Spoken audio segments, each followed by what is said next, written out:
নমস্কার। আজকে শুরু করতে চলেছি আইনি পরামর্শ। আজকের এই অনুষ্ঠানে আমাদের সাথে রয়েছেন বিশিষ্ট আইনজীবী মোহাম্মদ নাসিরুদ্দিন খান মহাশয়। তো দাদাকে আমাদের স্টুডিওতে স্বাগত জানাই। নমস্কার দর্শকবৃন্দকে নমস্কার আমার। তো আজকে আমরা কিছু বিষয় নিয়ে আমরা আলোচনা করব, তো দর্শকরাও সেই বিষয়ে জানতে পারবেন। তো প্রথমে আমার একটা কোশ্চেন ছিল আপনার কাছে, মানে কোশ্চেন মানে হচ্ছে এই বিষয়গুলো নিয়ে আমরা আলোচনা করব। প্রথমে বলছি যে একই পরিবারে বসবাসকারী সাংসারিক এবং পারিবারিক মহিলাদের জন্য কোনো সুরক্ষা বা আইনি ব্যবস্থা রয়েছে? আপনি প্রশ্নটা খুব সুন্দর করেছেন যে একই গৃহে বসবাসকারী মহিলাদের জন্য কি আইন আছে বর্তমানে। 2005 সালে এই মহিলাদের সুরক্ষার জন্য একটা আইন এসেছিল, যার নাম হচ্ছে ডোমেস্টিক ভায়োলেন্স অ্যাক্ট। এই আইনে একই পরিবারে বসবাসকারী মহিলাগণ নানাভাবে উপকার পেতে পারে। তারপরে বিষয়টা শুধু উপকার, আর কি এর সাথে সাথে আছে উপকার সাথে সাথে, মানে শুধু উপকার না, মানে কি কি আইনের আওতায় আছে সেই বিষয়গুলো? হ্যাঁ, কি করতে পারে, কি করণীয় বিষয়, তারা কি করতে পারে? ধরুন এইখানে এই আইনে বলা হয়েছে মহিলারা বসবাসের উপকার পেতে পারে, মানিটারি রিলিফ পেতে পারে। বসবাসের উপকার মানেটা কি এখানে? বসবাস করতে যদি মনে করুন একটা পরিবারে মহিলাকে বাড়ি থেকে বিতাড়নের চেষ্টা করা হচ্ছে, সেক্ষেত্রে সেই মহিলা সেই বাড়িতে থাকার অধিকার পেতে পারে এই আইনের মাধ্যমে। এছাড়াও কম্পেনসেশন ব্যবস্থা আছে, মেডিকেলের ব্যবস্থা আছে, এমনকি বাচ্চার কাস্টডির ব্যবস্থা আইনের মধ্যে করা হয়েছে। মানে এই বিষয়গুলো কি শুধু পরিবারে বসবাসকারী মহিলাদের ক্ষেত্রেই প্রযোজ্য তাই তো? হ্যাঁ, এই আইনটা হচ্ছে যারা একই গৃহে বসবাস করে, বিবাহিত হোক অবিবাহিত হোক, যেমন যেমন উদাহরণস্বরূপ বলা যেতে পারে মা, বউ, অবিবাহিত ননদ। স্পেশালিটি হচ্ছে মহিলাদের জন্য এই আইনগুলো করা হয়েছে। নিশ্চয়ই এখানে ছেলেদের কোনো স্কোপ নেই, বা ছেলেরা কোনো হতে পারে না, বা কোর্টের দ্বারস্থ হতে পারে না। এই অ্যাক্টে মহিলারা কি কি সুবিধা পেতে পারেন তো আপনি তো বললেনই, ঠিক আছে। এই সুবিধাগুলো নিতে গেলে মহিলাদেরকে যে আইনের দ্বারস্থ হতে গেলে কি কি করতে হবে তাদেরকে, মানে বিষয়টা একটু যদি আমাদের দর্শকদেরকে বলেন যে তাদেরকে কি প্রসেসে এগোতে হবে, বা কিভাবে কি করতে হবে, বা আইনি যারা রয়েছে আমাদের মতন মানে তাদের মাধ্যম দিয়ে যে, বা ওনারা কি নিজেরাই এই প্রক্রিয়াটা করতে পারে? হ্যাঁ, আপনি যেটা বলছেন সেটা হচ্ছে এই আইনে রাজ্য সরকার প্রত্যেকটা জেলায় জেলায় একজন করে প্রোটেকশন অফিসার নিয়োগ করেছেন। যদি মহিলা মনে করেন যে আমি প্রোটেকশন অফিসারের কাছে যে অভিযোগ করি, তাহলে সেক্ষেত্রে নিজেই যে দরখাস্ত করতে পারে। তার অভিযোগের পরিপ্রেক্ষিতে প্রোটেকশন অফিসার একটা তদন্ত রিপোর্ট, যেটাকে বলা হয় ডোমেস্টিক ইনসিডেন্ট রিপোর্ট, তৈরি করবেন এবং সেটা উনি আদালতে জমা দিবেন। সেটা জমা দেওয়ার পর অটোমেটিক্যালি একটা কেস শুরু হয়ে যাবে যাদের বিরুদ্ধে কেস করতে চাইছেন। অথবা যদি মহিলা মনে করেন যে আমি কোর্টের দ্বারস্থ হব, তাহলে উনি জুডিশিয়াল ম্যাজিস্ট্রেট ফার্স্ট ক্লাস যাকে বলা হয় তার কাছে যে দরখাস্ত করতে পারেন। তার দরখাস্তের পরিপ্রেক্ষিতে মাননীয় আদালত প্রোটেকশন অফিসারের কাছে একটা কপি পাঠাবে এবং ওনার কাছ থেকে ডোমেস্টিক ইনসিডেন্ট রিপোর্ট চেয়ে পাঠাবে, এবং সেই রিপোর্টের পরিপ্রেক্ষিতে এই মামলাগুলো শুরু হবে। আমরা একটা প্রথমে যে অফিসারের নাম বললেন, যে অফিসার মানে ওই অফিসারটা, ওই দপ্তরটা কোন জায়গায়, কোন সেকশনে, ওটা তো সাধারণ মানুষ তো অনেকেই জানে না।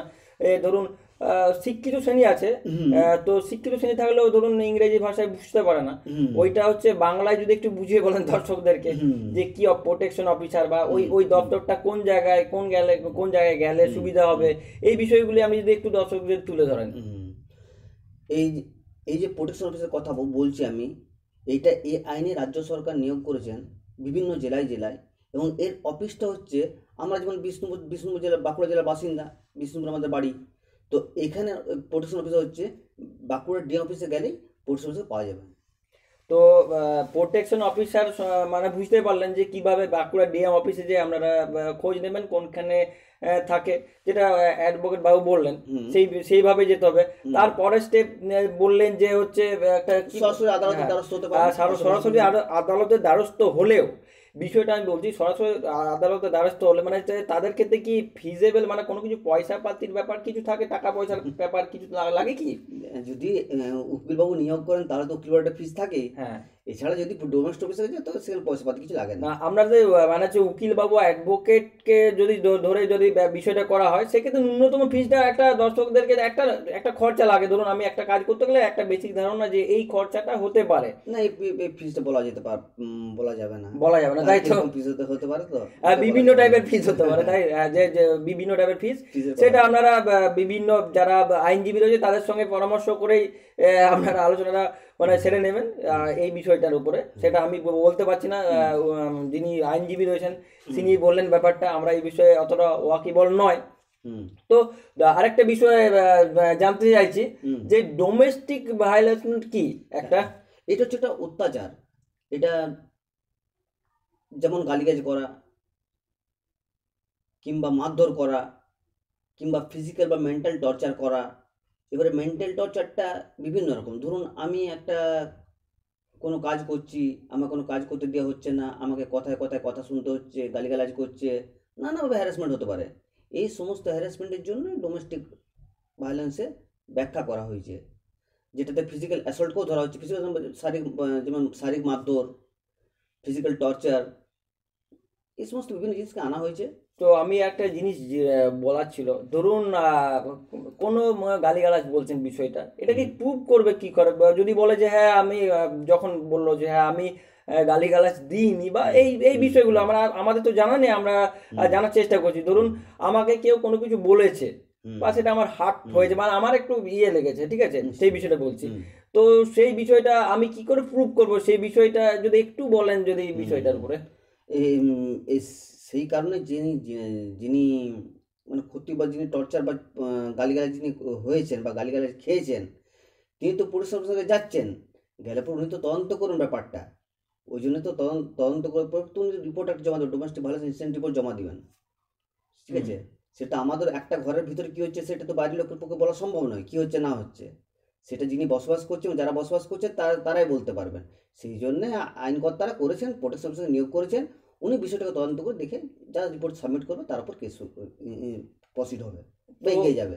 তো উকিলবাবুর কাছে আমার একটা কোশ্চেন ছিল উকিলবাবুর কাছে, যেটা বলার ছিল যে ধরুন আইনজীবী, আপনারা তো আইনজীবী নিশ্চয়ই। হ্যাঁ, তো হচ্ছে ধরুন আমরা সাধারণ ব্যক্তি বা কেউ কেউ সাধারণ ব্যক্তি যারা আইনজীবী নন, আমরা বিভিন্ন পেশায় অনেকে রয়েছি, অনেক কিছু জানে না, বা যারা জানে তারা মানে হচ্ছে ডিরেক্ট কোনো কিছু ছোটোখাটো কাজ কি মানে হচ্ছে আপনাদের সহযোগিতা ছাড়াও কি কোর্টে সাবমিট করা যায়, সেরকম কিছু হয়েছে? হ্যাঁ হ্যাঁ নিশ্চয়ই। এই জন্য এখন তো সুপ্রিম কোর্ট তো বলেই দিয়েছে, মানে মানুষের সুবিধার জন্যে এত উপকার দিয়ে যেটা আমরা জানি না। যেমন লোক আদালতের ব্যবস্থা করা হয়েছে, লোক আদালতে বিভিন্নভাবে উপকার পাওয়া যায়।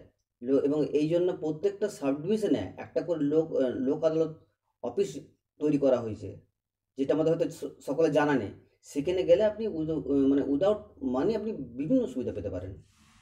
হ্যাঁ, যারা একটু জানেন বিষয়টাকে বোঝেন তারা, আমিও করেছি, নিজের কিছু প্রবলেম সলভ হয়েছে আমার। তো আজকে দেখুন, আজকের প্রথম পর্ব, আমরা আজকে প্রথম পর্ব থেকে শুরু করলাম। আজকে প্রথম আমাদের আরও আইনি বিষয় নিয়ে বা আইনি সংক্রান্ত বিষয় নিয়ে আমরা উকিলবাবুর সঙ্গে প্রতিটা এপিসোডে আমরা আলোচনা করার চেষ্টা করব। আমাদের স্টুডিওতে আসার জন্য মোহাম্মদ নাসিরুদ্দিন খান বাবুকে বা আমাদের আইনজীবীকে অশেষ ধন্যবাদ। আমাদের প্রতিটি এপিসোডে উনি থাকবেন এবং বিভিন্ন টাইপের বিভিন্ন অ্যাক্ট নিয়ে আলোচনা হবে, বিভিন্ন আইন সংক্রান্ত বিষয় নিয়ে আপনাদেরকে জানাবার চেষ্টা করব আমরা, এবং উকিলবাবুর মাধ্যম দিয়ে বিষয়টা জানতে পারবেন। কারণ হচ্ছে আমাদের তো আইন সংক্রান্ত বিষয় নিয়ে অতটা জানা সম্ভব নয়, হ্যাঁ, সেটা উকিলবাবুর মুখ দিয়েই শুনলে মানে হচ্ছে ভালো হবে। বা উনি যেহেতু এই আইন সংক্রান্ত ব্যাপারটা নিয়ে জানেন বা দীর্ঘ 19-20 কত বছর প্র্যাকটিস হচ্ছে এই 21 বছর। আমি 2005-এ জয়েন করি। এখন কোথায় রয়েছেন? আগে প্রথমে আমি কাজ শুরু করি বাঁকুড়া জজ আদালতে। এখন 14 বছর কাজ করার পর 2019 সালে বিষ্ণুপুরে জয়েন করি, বিষ্ণুপুরে কাজ শুরু করেছি। আমি বর্তমানে বিষ্ণুপুরে কাজ করছি। আবারও জানাই মোহাম্মদ নাসিরুদ্দিন খান মহাশয়কে বা হচ্ছে আমাদের আজকের বিশিষ্ট আইনজীবীকে অশেষ ধন্যবাদ। যদি কোনো আইনি পরামর্শ বা আইন সংক্রান্ত বিষয় যদি ওনার কাছ থেকে জানার থাকে, লাগার থাকে, তাহলে আপনারা ওনার সঙ্গে যোগাযোগ করতে পারেন। ওনার চেম্বারও রয়েছে, ওনার ফোন নাম্বারও আপনারা আমাদের ডেসক্রিপশনে আমরা দিয়ে দেবো, আপনারা ওনার সঙ্গে যোগাযোগ করতে পারেন। ধন্যবাদ আর অনুষ্ঠান দেখার জন্য, ধন্যবাদ আপনাকে।